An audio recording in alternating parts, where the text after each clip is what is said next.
I think one thing that is very important for long-distance relationships is trying to maximize the dimensions of your partner that you are able to engage with. And what I mean with this is if you're able to video call above texting, prioritize that because it'll give you a broader view of who your partner is as a whole, more dimensions of his, and what are all those other things that you might be missing on because of the distance, and trying to get engaged with that as much as you can despite not being able to be part of their physical dimension.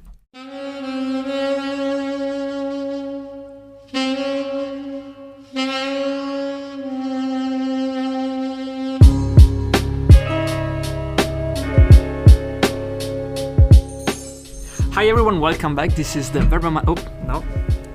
No, sorry. Cut. Yes. Hi everyone, welcome back. This is the Verbamannen podcast. We are here today with, of course, again, two other special guests. If you want to introduce yourself. Hey, I'm Anna. Nice to meet you. I'm Julia. Yeah. And of course, we have our new speaker, Cerny, again with us. Hello again, guys. Yeah, of course, I love how every time we start to show the excitement of the guests, it's always over through the roof. But anyways, today what we want to talk about is long-distance relationship, because we are here in Seoul, right? And I mean, we're lonely boys, but our guests today, they left someone back home, right? And so we want to talk about how does a long-distance relationship work, and is it hard? Is it easy? What are the advices you would like to give? So yeah, that's what we're going to talk about today. And the first thing maybe I think we should ask is how does a long distance relationship work, right? How do you set it up to begin with? First off, give a little bit of background, girls. Like you just said, hey, I'm Julia. Hi, I'm Anna. People want to know a little bit more of you. Where you from? How old are you? Right. A little bit of background would be good. All right. Julia, I'm 23 years old, just turned 23. I was about to say 22. I'm from the Netherlands, and I'm here on an exchange because I do a bachelor in international business, and they want me to go on exchange, and I thought Seoul would be a really cool place to study in. Nice.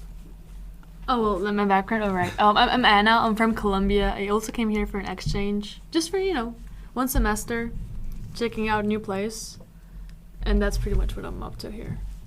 Good. So, right, now we know you better. Now the question. Now to the question. Okay, so the way we make the long-distance relationship work is by putting in both equal time and effort. We text all day. So my boyfriend, he wakes up because of the... He's in the Netherlands. Yeah, right? he's in the Netherlands. He wakes up because he's in the Netherlands. No. That's the only reason he wakes up. I mean, it makes sense. But he wakes up at my 4 p.m. and then I go to sleep and then he's done with his day. So throughout the day, we text whenever we have time. We tell each other about our day, ask each other about our day, how we're doing, what the plans are, if we have anything exciting going on. And then on Sunday nights, my Sunday night, for him it's Sunday, middle of the day, we make time every week to FaceTime for a couple of hours because throughout the week he's busy and then Sunday works really well. Mm-hmm. Okay, and then we have kind of an opposite approach on the other side, right? Yeah, because it's actually quite fun because a lot of the questions we're asking today, they're answering the opposite thing. So that's interesting. So how does it work for you instead? Yeah, for me it works completely the opposite. We barely text. We're not really huge fans of texting. In the other hand, what we do is just we make sure to video call at least every day, once a day, sometimes for 20 minutes, sometimes for 3 hours, sometimes for 6 hours. Just depends on the day, how busy we are, what we're up to. And it works perfectly for us. It keeps us connected, happy, and that's just how we do it. So basically this means that even if you're here, the person you speak the most is still your boyfriend. Oh yeah, I mean I've heard about my parents. I think once in 4 months. Wow. No, wow. okay, Wow. no, okay, no, Heard I'm includes sorry. texting and phone calling. Yes. Wow. I expect that you have siblings, Outrageous. right? Yes. Okay, because if not, that would be crazy. Yeah, I mean, if I wouldn't hear my mother for so long, Interpol would be here trying to exactly. something. If I don't didn't know. let my parents know anything for 4 months, I think they would fly here. Yeah, to exactly. come and find me. I mean, Korean police would be looking for me for sure. Yes. No, it's so simple. My mom asks me, "Hey, how's it going? How are you?" I'm good. All good. It's fine. same answer I'd give in Colombia, in Korea. Right, to be fair, like, Same thing. You use your talking energy with your boyfriend, maybe, so that's why. Yeah. And so, given also this different approach, what do you think is the most important thing that you should actually do to keep the relationship alive now that you cannot see each other?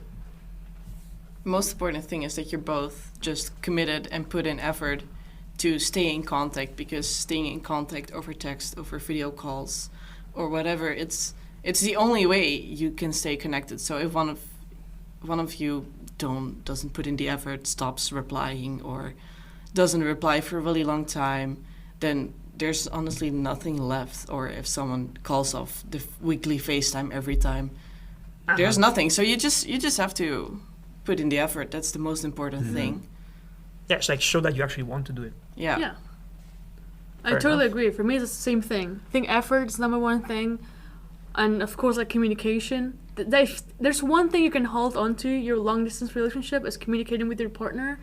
And you have to prioritize that. Even if that means maybe not going out some nights, or, just putting in effort and doing like small sacrifices, because it's all worth it at the end. So, yeah, that's what I think. Okay, talking about sacrifices, like you both had any day, for example, the priority of wanting to do that FaceTime, besides of going out with your newly found friends here in Korea, because you want to keep that relationship more than like going to perfect Korean plan with your friends. Like how has it happened for you? Or how are you able to say no to your friends here in exchange? Like you just literally say, no, I have to FaceTime my boyfriend. Right? Yes. What's the process? We have seen it happen a lot of times. Yeah, we Julia. haven't. Like, I know, we know how it works. I know what I'm asking because I know that Julia has cancelled But sometimes. like, how does it work for you But, too? yeah, but we want to like know which is your approach actually. Yeah, I mean, when you have to give up giving out with like the best people in Korea, like, yeah. what pushes you to do that? I mean, it's heartbreaking when I have to cancel on you guys. No, but I think all of you guys know that on Sunday night I FaceTime my boyfriend, and I have throughout the week more than enough time to do all the fun things, with you, go out to eat, and then even we were in Jeju, and then on Sunday night you guys were just watching a movie, and I was like, okay, then I have time to call my boyfriend. And at the same time he said he was understanding, like, if you don't have time today, that's fine, we'll just do it next week, or plan during the week. We had that last week, I think, where he didn't have time on Sunday, and then we just find another moment, one wakes up earlier or stays up later. But canceling isn't an issue because it's just you don't Sunday have night. the FOMO, the fear of missing out. No, right? I do more than enough fun stuff here. It's to be fine. Fair, to be fair, like having an excuse to like get a bit isolated from all the inputs you get from this city, Yeah, it's not yeah, that yeah. bad as a Yeah. thing. But I will also cancel sometimes just because I'm tired and I want to watch Netflix. That's a good like, excuse. It's fine. I That's just a good It's excuse. a good excuse. So it's not an issue. Like I if wish I there's had it. I just don't have a girlfriend. Okay, I need to call my girlfriend. Just sleeping in PJs. I'm gonna make it up for the next semester, you know? I Yes, have a yes. boyfriend next semester, so I just can cancel on people. it's nice. How does it work for you, Anna? For me, since we like talk every day, some days I'll be like, okay, I actually want to do something, want to go out, so I would cancel on him and then just go out with my friends, right? And do vice versa some days as well. So as long as there's like a good balance, it works just fine. Some days I'm like, hey, I just don't want to go out, I want to stay at home just talking to my boyfriend, it's cool. Some days he's like, hey, you want to talk later at night because I want to go out with my friends? And he's like, yeah, sure, totally. Same way around. He does his stuff. It's not like he's like on the computer talking to me every day, all day. No, he has a life, of course.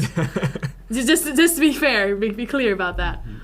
But so it's just kind of natural for us. Hey, I'm gonna out. Okay, have fun. So yeah, talking about like naturally and so how things have come up to be the way they are. I was wondering how much beforehand planning comes into this. So how much do you set up? How much do you agree on? And how much do you just go with the flow? In my case, personally, I am a person who likes planning. So in my ideal world, it would be like, okay, we talk for this amount of time, these days, these things. He's like a spontaneous guy. He doesn't like planning. It's like more like go with the flow-ish.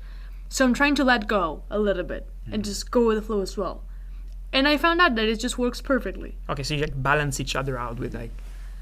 I just pretty much was like, okay, I will try to not really plan, just go with the flow and see how it takes us, and it's been great. We just found a flow that works perfectly for us. It's almost like effortless, and we just go with it. So it's pretty easy in that sense. Because for you, Anna, like that came from a long time ago. Like, how long have you had that long distance relationship? Yeah, we've been like talking for like 8 months or so. So it's just a long time where we just naturally came into a rhythm, into this weird sync together, and we already know how the vibe goes. We already know how we flow. We already know like our schedules. So it was basically through trial and error, you know, talking more, talking less, and it came up naturally. You didn't like really talk about the frequency of getting in touch. No. There's like no written agreement or some sort. No, you have to sign a contract first. Okay. Every long they have to sign a contract. No, it was more like we just found out that we just want to talk more to each other, so we just start talking more, and we just find a rhythm that works for the both of us, and it's just very organic, very natural.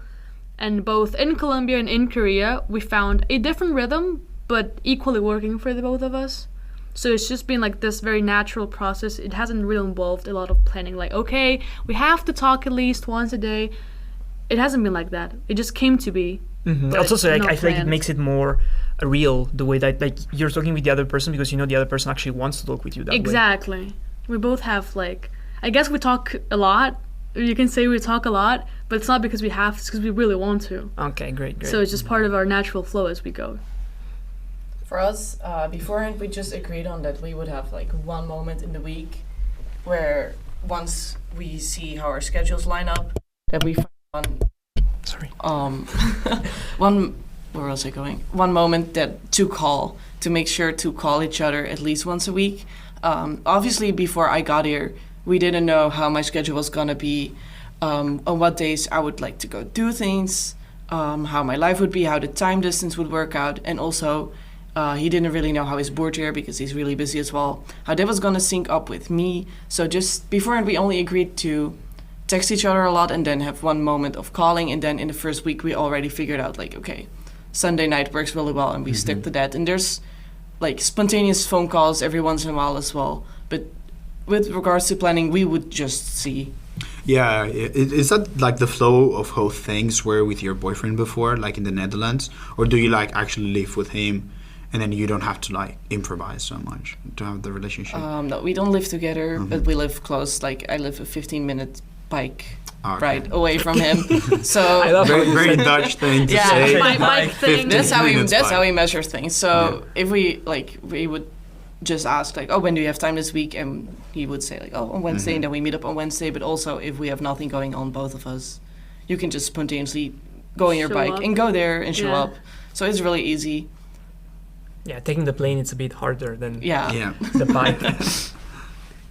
And so it's different, right? So it's a different type of relationship. I mean, maybe for you not that much because you used to, like you've always been done long distance with your boyfriend. But still, it's something different in some ways. Also, the important thing is that we now live at different time zones than where the people you hang out with, your boyfriends, are. So then, has that affected the relationship? So, has it made it like?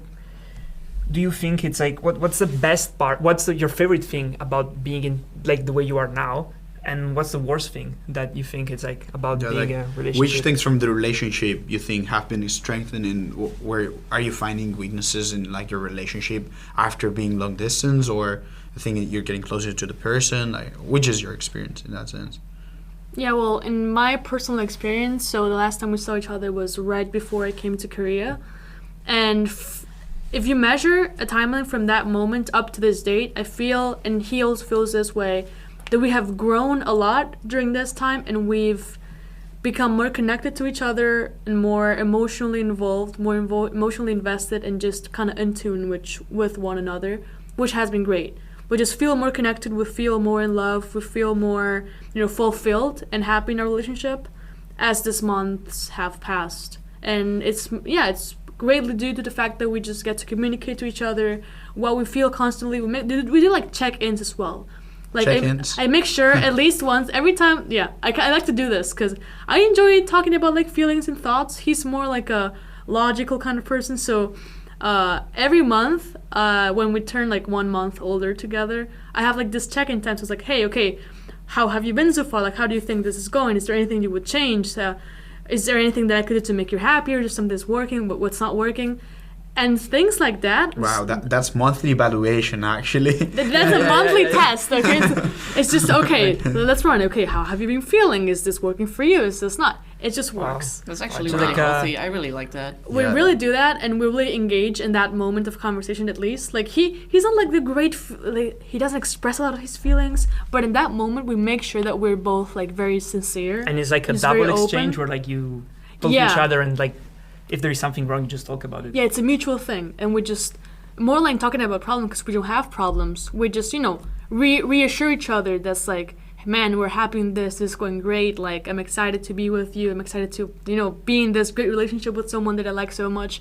So it's like a nice moment of like bonding, and it makes us also like emotionally stronger. So that has, brought us a long way to where we are right now, where we're like, man, we can't wait to see each other. Because it's the first time we're going to see each other physically that we're like so emotionally connected to each other, like so happy together. It's going to be totally different visit than when we saw each other like 4 months Last ago. time. Yeah, in fact, like you were saying before also that it's like being long distance makes you aware of like what's the other person, what you're missing from the other person, because you only get it at certain times, right? Yeah, totally. And that makes every visit like very worthy. Like we see each other about once a month or so, once a month, every 2 months. And that week or weeks we spend together, it's time, it's so limited and so precious that you just spend it amazingly. It's very, very, very like meaningful. Every single second you spend with your boyfriend if he lives like fucking miles away, right? So it's very nice because of that reason as well. Wow, great. And you were saying like you're now a bit more open to each other with your boyfriend because of like long distancing. I mean, you have to communicate more through words because you don't see each other, so you can't like have a feeling they're not feeling that great or they're feeling really happy. You have to communicate that through words. That's the only way. But I don't think it has changed as much as for her. It's just Because it's you it's you just have to sort of the same. the level except of investment is like that there's just less because like the period of time that like you're gonna see your boyfriend. yeah, Julia's gonna see like Everything's his gonna be boyfriend back. today actually. Yeah. But to be fair, but I think it's completely different case and story, and the approach is different. I like something that Anna said before starting to record, and since I know her, and she talks about the dimensions of the relationship or the person, and like distance brought to you this knowledge, kind of, right? Yeah, so basically when I think about the dimensions of the person you're dating, is basically through text you only get a very small percentage of your person. You get what comes from your head, you get maybe like what you're trying to communicate, but not even fully. There's so many other dimensions that are left from that texting experience. So when you talk, for example, through the phone, you get their dimension where you can actually hear their tone of voice, which gives you a lot of information, maybe the words they use, how they use them. Then video calling gives you a broader dimension where you can actually see their face, like how they're expressing physically with their voices and all that, so that you have a broader view. And I think one thing that is very important for long distance relationships is trying to maximize the dimensions of your partner that you are able to engage with. And what I mean with this is if you're able to video call above texting, prioritize that, because it'll give you a broader view of who your partner is as a whole, more dimensions of his, and what are all those other things that you might be missing on because of the distance, and trying to engage with that as much as you can despite not being able to be part of their physical dimension. Okay, so try to get back as much dimensions as possible. I can potentially see Meta executives now turning crazy like, long distance relationship kids, they want to have a hologram, they want to be in the metaverse to get more out of the partners. We've talked about that. Work about it. It's part of it, actually. Like we enjoy playing video games together and like online. And it's part of it. We feel like when we look at our characters like virtually, even if it's nothing similar to us, you feel more connected because it's like something. Now I'm curious, what are the video games you should play when you're in a long distance relationship? Okay, for us personally, we're playing this game called Raft. Okay. Amazing game. It's just think about like Minecraft, but with like nice graphics. Just like the end of not just blocks. Not just blocks. Minecraft It's without the rounded. mine. It has rounded stuff. So you're basically in a little raft, which is like a little boat, is stranded in the middle of the ocean, and you have to like gather resources and just build a raft and complete missions and do stuff. and just it's like The Sims. You guys know The Yeah, Sims? The Sims. I was It's like- thinking about it's like The Sims. combined with Minecraft. It's a great game. We spent hours and hours playing that. It's fantastic. Great, Really, great. really Wow. Okay. recommend it. So Okay. to This is make not your sponsored, but I really recommend it. to make your relationship last, then Play Raft. Raft, yes. Great. Yeah, I think I always thought like Train Simulator would have been a better experience, but It could work. It could work. yeah, great. So this is how it changed. It changed your relationship. It changed the way you see your partner, the dimensions. Which is a very interesting concept, to be fair. And what is your favorite thing about long distance? Because everybody always talks about it like as a bad thing. And I mean, in general, maybe someone wouldn't want to always be long distance with their partner, but there must be something good about it, right? What's the thing you're like? Let's go. I like long distance because of this. I mean, you get more excited to hear from them. Like, he wakes up at my 4 p.m., so 4 p.m. is now a special time for me. I'm like, I get excited. It's 4 p.m. He's going to wake up and he will get to reply to stuff I sent him. And right now, throughout the day, if I encounter something fun or something curious, I'm like, I will immediately text it to him. That's exciting. And you look forward to seeing each other more on the FaceTime. It's more of a special experience. That makes it nice. Yeah, for me, the two greatest things would be that first, you're building a connection which is based solely on communication for the most part. So you're just pretty much getting to know who you're dating in a very deep level, connected to them through your voice, through your words, through the communication. You can't do a lot of activities together. You can like engage in physical touch. So creating this relationship around who you substantially are in the inside is just amazing. I think like it really gives you the chance to build this really strong like foundation for a good relationship and a good connection with other people. So would you both agree that you value more the time you spend with your partners because of distance? Oh, totally. Right Yeah. now. Because it's very, very like rare. It's a very sacred time. And in my personal experience as well, like when I get to see him in person, even if it's like a week or two, it's like a very, very, very like emotionally intense week. It's like fun. You get to experience all this like different emotions and do activities together. It's just like a great thing. You never take it for granted. So it's like kind of the dream of the like too hot to handle dream where you're like deep emotional connection instead of like just body. Yeah. Yeah, I mean, it's something I always wondered about this because like this way you get to learn how to communicate with the other person, which is like probably one of the biggest obstacles in many relationships. So although there are challenges, if the relationship survives this step, then I guess it's stronger after. Yeah, for me, I think of it that way as well. It's like long distance is like this challenge, right? But if you're able to overcome that thing perfectly and everything's fine, you guys You're get strong unstoppable, connections. Dude, what else can stop Yeah. you? Because I agree. here, I think we have like some of the winners of long distance relationships from what we've seen on Exchange so far. I mean, yeah, and I mean, I don't want to bring bad luck at all. No, but no, like, just to be obviously. fair, for now, because this exchange is not over, so we have to see it. Come on.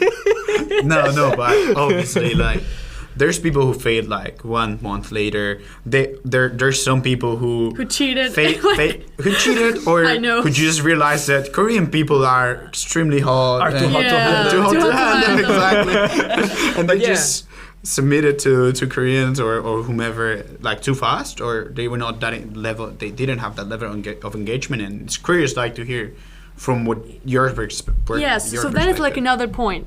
Temptation always exists. You can't fight the feelings of attraction, sexual attraction. You can't fight that. It's part of biology. What you can fight is what you do about it. If you decide it's totally okay until normal that you'd be like, oh my god, this man's so hot. Oh my god, what are we gonna do? That is okay. You engage in and deciding consciously that I'm gonna go get with him. I'm gonna, that's where you do wrong. But as long as you're able to think, okay, what do I value more? My long-term relationship with someone that I truly love, or like a hookup with a cute guy, As long as you know what is more important to you, then I think you're fine. Yeah, and to be fair, like, I think this doesn't apply to you two, but like in general, there's also like kind of heterogeneity of arrangements to kind of overcome the sexual needs part. Like, for example, we have some friends that have like open relationships so that the other part of the relationship is like fulfilled by basically someone else, which is, again, it's like, that's actually quite controversial, I would say, because like everyone has a different opinion on this. But this doesn't apply to you two, so you don't really have much to say about just you know, you want to know how to overcome like the sexual aspect, just have phone sex. That's it. It's as simple as that. But how do you overcome the need of like touching someone?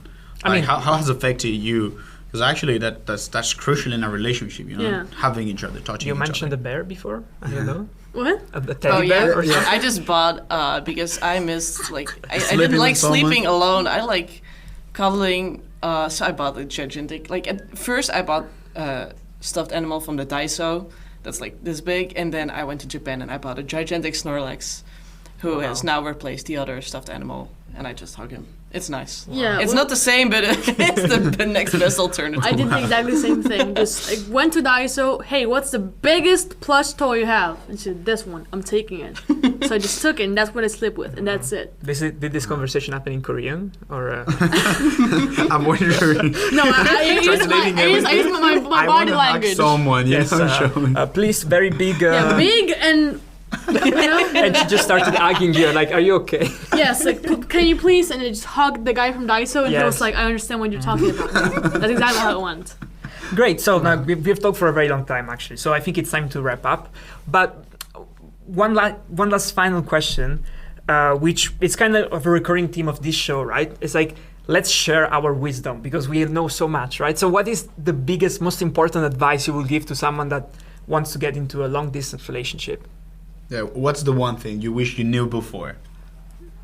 Oh, Wow, I that's didn't like- really learn Yeah. anything. Wow. Okay. I mean, Because it just went well, but I would say make sure beforehand that you're on the same page, that you both want to do this long distance, that you want to continue afterwards, that you're both committed and that you find time for each other and just put in the effort. Like, just put in the effort. That's it.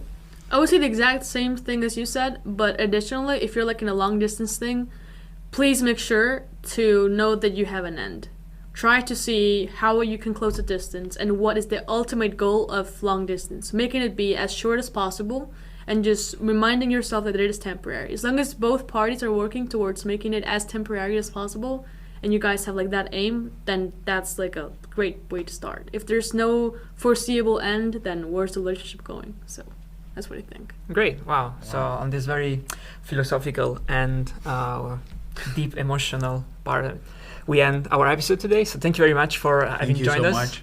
Thank you, Of course, as always, the episode is you can watch the episode as well on our YouTube channel, and we'll see you back next Saturday. Bye bye. Peace.